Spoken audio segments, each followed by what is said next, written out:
Welcome to today's class. We will learn on how to pitch. This is especially helpful for those wishing to draft business plans or those who perhaps already have appointments booked to pitch in their ideas.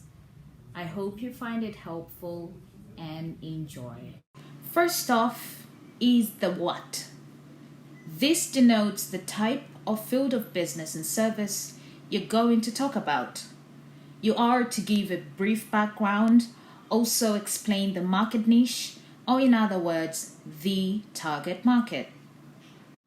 The next point to consider is the why. Now, this is where you do your gap analysis.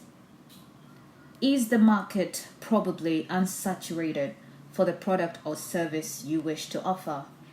Do you see a sharp rise in demand for the product or service? In this section, you need to justify using logic or even both primary and secondary research. The next question is the how, and this covers two things. First off, what is needed to make the project a success? And secondly, the phases involved until the project comes to fruition. On the first part, on what is needed, is it, say, a piece of land? How many acres? Is it the workers? How many and with what skill set? Is it the internet connection? Is it the fertilizer? What kind and how much?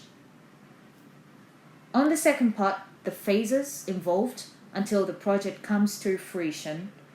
Say, for instance, if it's a farming project, each phase need to comprise of the activity, the time frame, and the resources required. Say phase 1 would be tilling the land. This will take perhaps 2 weeks. The resources required will be the human labor and tractor. Phase 2 would be fertilizing. The time frame would be a week. Resource required the human labor, and so on and so forth.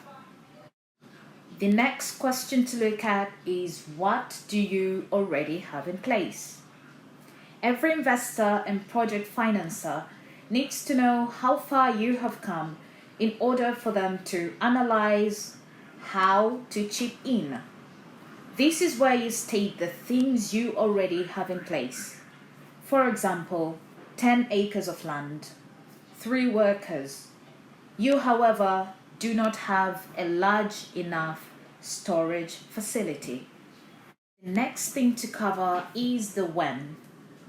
Having established what you already have in place and allowed the investors or financiers to understand where they come in most cases financially. Say your project needs 10 million T shillings that needs investing. This is the point in which analysis needs to be made to establish the time frame in which the capital invested, the 10 million T shillings, will break even and hopefully begin to make profit. This part may include graphs depending on your product or service.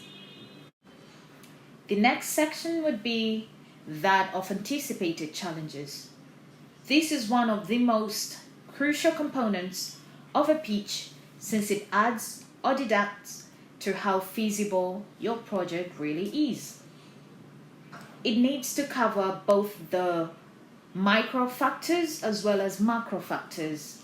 Micro factors are those that have the most immediate effects, such as the law of demand and supply, and the macro factors which affect the business at a greater scale, which may include things like inflation due to the prices of, say, the imported fertilizers, the financial crisis, which could affect the business.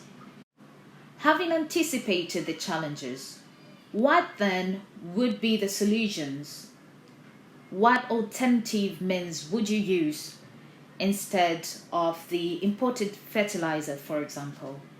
Also, to what extent would the forecasted challenges have affected the project at hand.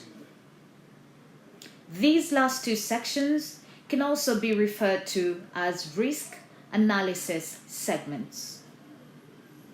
You will notice that the aforementioned questions have covered most of what the SWOT analysis and PESTLE models cover.